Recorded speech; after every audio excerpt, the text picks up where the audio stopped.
Isang mapagpalang araw po ng Sabado, May 24, 2025 sa ating lahat kabayan. Narito po ang latest update natin sa ating panahon. Pero bago ang lahat kabayan, ay ako po ay makikisuyo ng iyong like and subscribe at pahit na rin po ng notification bell. Kabayan, ngayong araw ng Sabado, tayo po ay patuloy na naapektuhan ng tatlong weather system natin. Ito po yung Intertropical Convergence Zone, Ridge of High Pressure Area at ito pong easterlies. Umpisahan muna natin kabayan sa mga area po na apektado nitong ITCC. Ngayong Sabado, pinakaapektadong area nito ay ang Mindanao, Palawan, Negros Occidental at Siquijor. Asahan po dyan ang pagkakaroon po ng maulap na kalangitan na meron pong kalat-kalat na pag-ulan, kulog at kidlat. Pinag-iingat lalo na yung mga kapatid po natin na nung nakaraang araw pa po inuulan, posible pong itong ITCC na dala nitong pag-ulan ay magdulot po ng mga biglaang pagbaha and landslide. Samantalang kabayan, sa may Batanes at Babuyan Islands naman po apektado po nitong ridge of high pressure area. Kaya asahan po dyan ang pagkakaroon po ng maulap na kalangitan at hindi naman po ito magdudulot ng pag-ulan kaya wala po itong significant impact o wala po itong ganong epekto sa may area ng Batanes at Babuyan Islands. Samantalang ito naman pong easterlies ay patuloy pong nakakaapekto sa may Metro Manila at ilang natitirang bahagi pa ng ating bansa. Kaya sa umaga hanggang tanghali, asahan po ang mainit na panahon. Pagsapit ng hapon at gabi, dyan na po magkakaroon po ng bahagyang maulap hanggang sa maulap na kalangitan na meron pong kalat-kalat na pag-ulan. At ngayong kabayan, iuulat ko po sa inyo yung mga espesipikong lugar po or area na talaga naman pong makakaranas po ng pag-ulan. Dito po, dulot po yan kabayan nitong Intertropical Convergence Zone.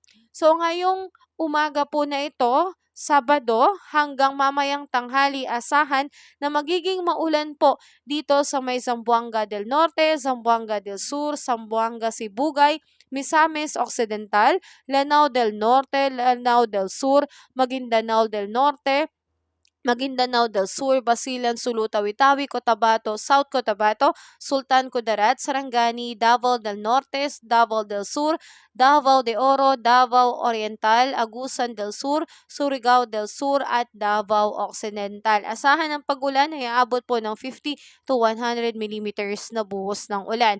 Samantalang asahan natin pagdating naman ng Sabado, ngayong Sabado ng hapon hanggang kinabukasan, Linggo, hanggang tanghali po ng Linggo, magiging maulan din po sa may Palawan, Zamboanga del Norte, Zamboanga del Sur, Zamboanga Sibugay, Lanao del Norte, Lanao del Sur, Maguindanao del Norte, Maguindanao del Sur, Basilan, Sulu, South Cotabato, Sultan Kudarat, Sarangani, Misamis Occidental at Davao Oriental. Samantalang pagdating naman ng Linggo ng hapon hanggang Lunes po ng afternoon, magiging maulan na lang po dito sa may Palawan, Misamis Oriental, Bukidnon, Lanao del Sur. So yan po yung inaasahan nating pag-ulan sa mga susunod pang araw at ganun din po ngayong araw ng Sabado.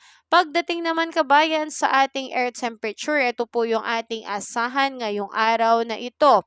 Dito sa Lawag ay abot po ng 34 degrees Celsius, Tugigaraw 38 degrees Celsius, Baguio 26 degrees Celsius, Metro Manila 34 degrees Celsius, Legazpi 32 degrees Celsius at sa Tagaytay 33 degrees Celsius. Sa may Puerto Princesa at Calayas Island sa abot po ng 30 degrees Celsius, Iloilo 33 degrees Celsius.